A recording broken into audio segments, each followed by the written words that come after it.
அதாவது கேஸுக்கு தட்டுப்பாடு இல்லைன்னு இன்னைக்கு அந்த அதிகாரிகளே சொல்லியிருக்கிறாங்க. சரியாக பதிவு செய்து சரியான நேரத்தில் பதிவு செய்தால் கேஸுக்கு தட்டுப்பாடு இல்லை. அதே மாதிரி நாம் ஏற்கனவே விளக்கம் கொடுத்துருக்குறோம். இது உலக அரங்கில் போர் சூழல் இருக்கும் பொழுது இந்தியாவில் உள்ள பெட்ரோல் டீசல் விலையை நீங்கள் பார்த்தீங்கன்னா 10 மடங்கு மற்ற நாடுகளில் ஏறியாச்சு. ஆனால் இதில் எந்த விதத்திலும் மக்கள் மீது சுமை ஏற்றக்கூடாது என்பதற்காக இந்த போர் சூழலினால் நீங்கள் பார்த்துருப்பீங்க அந்த வளைகுடா நாடுகளில் உள்ள பிரச்சனைகள், மற்ற இடங்களில் உள்ள அந்த போர் சூழல் பிரச்சனைகள். ஆனாலும் சமீபத்தில் மரியாதைக்குரிய பாரத பிரதமர் வளைகுடா நாடுகளுக்கு 5 நாடுகளில் ஒன்றாக வளைகுடா நாடுகளுக்கு செல்லும் பொழுது நமக்கு எரிசக்தி எந்தவித தட்டுப்பாடும் கிடைக்காமல் ஏற்பாடு செய்ய வேண்டும் என்பதற்காக அவர்கள் அதற்கான ஒரு MOU சைன் பண்ணிட்டு வந்திருக்காங்க. அதனால் நிச்சயமாக பாரத பிரதமர் அவர்கள் மக்கள் மீது சுமையை ஏற்றாமல் இந்த தீவிரமான இந்த பிரச்சனை தீர்ந்தவுடன் அதற்கான தீர்வு கிடைக்கும் என்பதை நான் தெரிவித்துக் கொள்கிறேன்.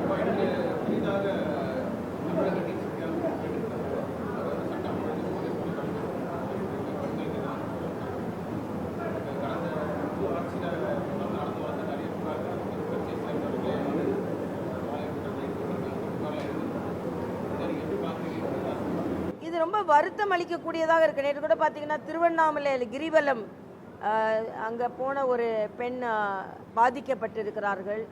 சொந்த கட்சியினால் தாவேக கட்சியை சார்ந்தவர்களாலே பெண்கள் பாதிக்கப்பட்டிருக்கிறார்கள். தண்டையார்பேட்டில் கிருஷ்ணா என்ற சகோதரர் கஞ்சா விற்பனையை தடுத்ததற்காக கொலை செய்யப்பட்டிருக்கிறார். பார்ல நடனமாடிய ஒரு பெண் கோயம்பேடில் கொலை செய்யப்பட்டிருக்கிறார். ஆக நமக்கு இது ரொம்ப அச்சுறுத்தக்கூடியதாக இருக்கிறது. ஏதோ நாங்கள் இப்போ தான் வந்தோம் அப்படின்னு சொல்கிறதுல எந்தவித எக்ஸ்கியூஸும் கிடையாது. இன்றைக்கி டிஜிபி பொறுப்பேற்றிருப்பவர் இரும்பு கரம் கொண்டு அடக்குவார் என்று நான் நினைக்கிறேன். ஆனால் முதலமைச்சர் அறிவித்த சிங்கப்பெண் படை எப்பொழுது பணியாற்ற ஆரம்பிக்கும், அதன் பணிகள் என்ன, ஒரு தெளிவான நிலை இல்லை. அதே மாதிரி தான் டாஸ்மாக் கடைகள், எந்தெந்த கடைகளை மூடணும்னு முடிவு செஞ்சீங்க, எந்தெந்த கடைகள் மூடப்பட்டு இருக்கிறது, எந்தெந்த கடைகளை இன்னும் மூடணும் அப்படின்ற தெளிவும் இல்லை. புகார் பெட்டி ஒன்று வைக்கப்பட்டிருக்கிறது என்று கேள்விப்படுகிறேன். நான் தெலுங்கானா ஆளுநராக இருக்கும்போதே தெலுங்கானா ராஜ்பவனுக்கு வெளியே ஒரு புகார் பெட்டி வைத்திருந்தேன். அதே மாதிரி ராஜ்நிவாஸுக்கு எதிரிலேயும் ஒரு புகார் பெட்டி வைத்திருந்தேன். மக்களின் புகார் பெட்டி வைக்கிறது சரிதான், ஆனால் அது பெட்டிக்குள்ளேயே கடந்துடக்கூடாது. புகார் பெட்டியில் இருந்து புகார்கள் அன்றன்று எடுக்கப்பட்டு, ஏனென்றால் நேற்று ஒருவர் தீக்குளிக்க முயன்றிருக்கிறார் தலைமைச் செயலகத்துக்கு முன்னால். 20 நாட்களுக்குள்ள தலைமைச் செயலகத்துக்கு முன்னால் ஒருவர் தீக்குளிக்க முயன்றிருக்கிறார். முதலமைச்சர் வீட்டுக்கு எதிரில் மின்சார தடைக்காக ஆர்ப்பாட்டம் செய்திருக்கிறார்கள். விவசாய பெருமக்கள் நேற்று மகாராஷ்டிராவில் 2 லட்சத்திற்கு மேலே உள்ள பயிர்க்கடன் ரத்து செய்யப்பட்டிருக்கிறது. ஆக மகாராஷ்டிராவில் செய்யும் பொழுது தமிழகத்தில் வாக்குறுதி கொடுத்தது ஏன் நீங்கள் செய்யவில்லை? ஆக இன்று ஒரு மிகப்பெரிய எதிர்பார்ப்போடு வந்த இந்த ஆட்சி எதிர்ப்போடு கிளம்பி இருக்கிறது என்பதுதான். இதை முதலமைச்சர் தனி கவனம் செலுத்த வேண்டும். மத்திய அரசை பொறுத்த மட்டில் நேற்று பார்த்துருப்பீங்க, ஜல்ஜீவன் மிஷன், வீடுதோறும் இனிய குடிநீர் அப்படின்னு நான் அதை மொழி மாற்றம் செய்திருந்தேன். இல்லந்தோறும் இனிய குடிநீர், 44 லட்சம் குடும்பங்களுக்கு தண்ணீர் கிடைத்து விட்டது.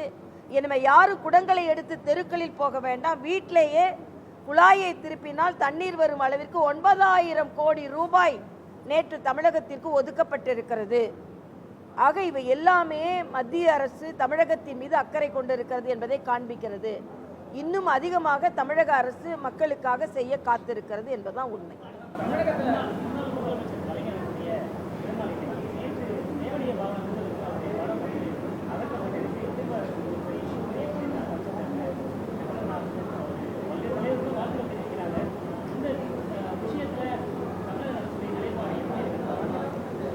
இல்லை, அது என்னன்னு விசாரிக்கணும். ஏன்னா எல்லா இடங்களிலும் முன்னாள் முதலமைச்சர்களின் படம் நீக்கப்பட்டு முதலமைச்சரின் படம் வைக்கப்பட்டிருக்கிறது. ஆனால் நூலகம் என்று வரும்பொழுது அதில் அதிக கவனம் செலுத்த வேண்டும். எல்லா முதலமைச்சர்கள் படமும் என்ன கேட்டால் இருக்கணும், எல்லா படிப்பாளிகள் படமும் இருக்கணும். அதனால் இந்த அரசு எல்லோருக்கும் மரியாதை கொடுக்க வேண்டும். இதில் இந்த படங்களை எடுக்கிறது, படங்களை வைக்கிறது, இதில் தான் அதிக கவனம் செலுத்த வேண்டும் என்பது இல்லை. அதனால் முதலமைச்சர் இதில் அதிக கவனம் செலுத்த வேண்டும் என்று எனக்கு கேட்டுக்கொள்கிறேன்.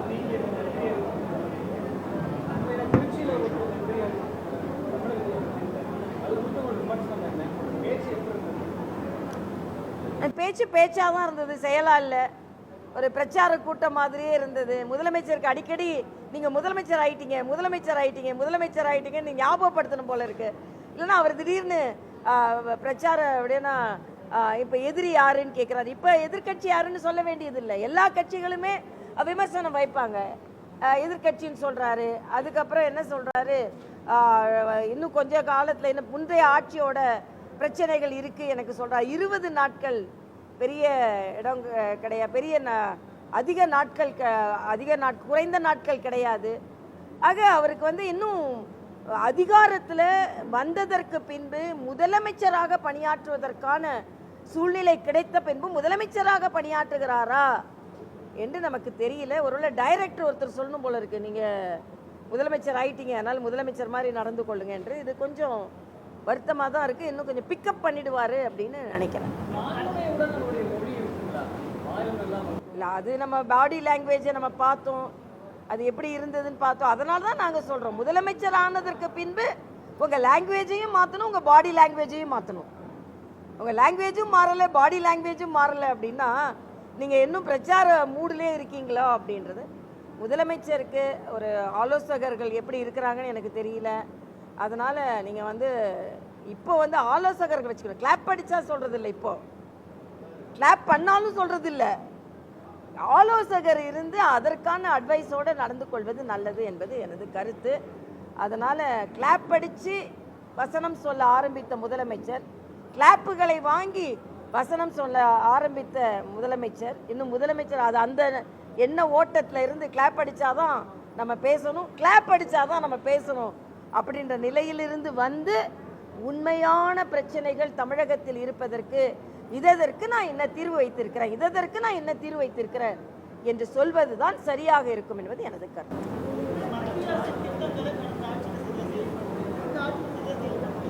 இல்லை, நேற்று ஜல்ஜீவன் மிஷனுக்கு அவர்கள் ஒப்பந்தம் செய்திருக்கிறார்கள்.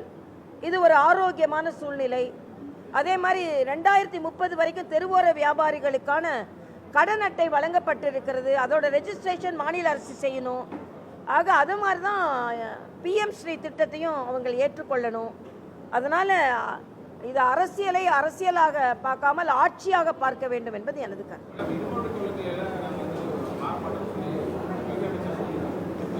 கல்வி அமைச்சர் சொல்லியிருக்காரு, இப்போ எல்லாருமே அதற்கான வேண்டுகோளை வைக்கிறோம். ஏன் உச்ச நீதிமன்றமே சொல்லியிருக்கிறது, இது ஃபெடரல் சிஸ்டத்துக்கு எந்த பாதிப்பும் இல்லை. எல்லாரும் என்ன சொன்னாங்கன்னா, சென்ற ஆட்சியும் சரி இவங்களும் என்ன சரி, 3 மொழி என்பது மாநில அதிகாரத்திற்கு எதிரானதுன்னு சொன்னாங்க. உச்ச நீதிமன்றம் தெளிவாக சொல்லிவிட்டது, இது மாநில அதிகாரத்திற்கு எதிரானது அல்ல, அடிப்படை கட்டமைப்போடு நீங்கள் 3 மொழியை சொல்லிக் கொடுங்கள் என்று சொல்கிறார்கள்.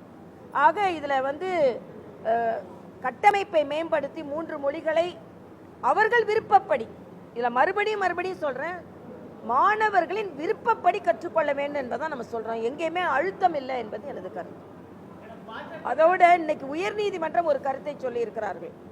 தாம்பரத்தில் 193வது வார்டில் 22 தெருக்கள் ஒரு பகுதியிலிருந்து இன்னொரு பகுதிக்கு கொண்டு போகும்போது அந்த மக்கள் அதற்கு எதிர்ப்பு தெரிவித்திருக்கிறார்கள்.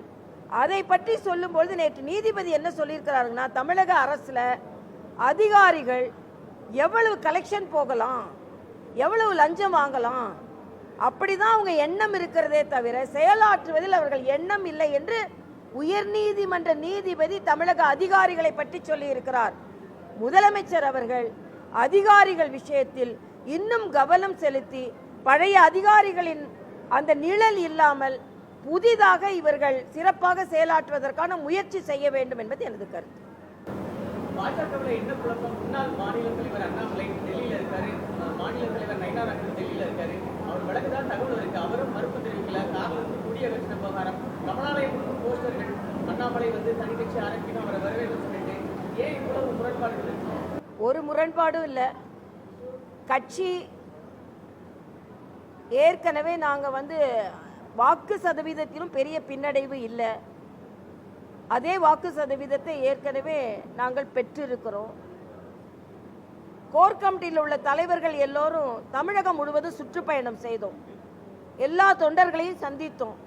நான் பாஜக தொண்டர்களை வணங்குவதற்கு காரணம், இவ்வளவு தோல்விக்கு பிறகும் என் கட்சியை நான் விட்டு கொடுக்க மாட்டேன், என் பகுதியில் நான் கட்சியை வளர்த்தே ஆவேன் என்று அவர்கள் வந்து அவர்கள் எங்களோடு பேசியது உண்மையிலேயே பாஜகவின் தொண்டர்கள் நிலையாக இருக்கிறார்கள். பாஜகவின் வளர்ச்சியில் அவர்கள் அக்கறை கொண்டிருக்கிறார்கள். இந்த பின்னடைவு கொஞ்சம் பாதிக்கலாம், ஆனால் அது எந்த விதத்திலும் கட்சி வளர்ச்சியை பாதித்து விடாது. அதனால் தமிழகம் முழுவதும் நாங்கள் சுற்றுப்பயணம் செய்தவர்கள், கட்சியில் உள்ள தொண்டர்கள் உறுதியாக இருக்கிறார்கள், கட்சியை வளர்ப்பதில் உறுதியாக இருக்கிறார்கள், கொள்கை பிடிப்பில் உறுதியாக இருக்கிறார்கள் என்பதை தெளிவாக நாங்கள் இங்கே சொல்கிறோம். நிச்சயமாக கட்சி மீண்டலும். மற்றபடி மற்ற கருத்துக்களுக்கு நான் பதில் சொல்ல விரும்பலை. வேற என்னப்பா கேள்வி? அவ்வளோதானே. சரி, இந்த 3 நாட்கள் இது நடைபெறுகிறது. எனக்கு பத்திரிகை சகோதரர்களுக்கு ஒரு உதவி செய்யணும். இதை பற்றி பிரபலப்படுத்தினீங்கன்னா மக்கள் அதிகமாக வந்து பலனடைவார். நன்றி. கிளைகள் கொண்ட அண்ணமால் institute of hotel management and hospital management படிப்பில் சேர்வதற்கான அட்மிஷன் நடைபெறுகிறது.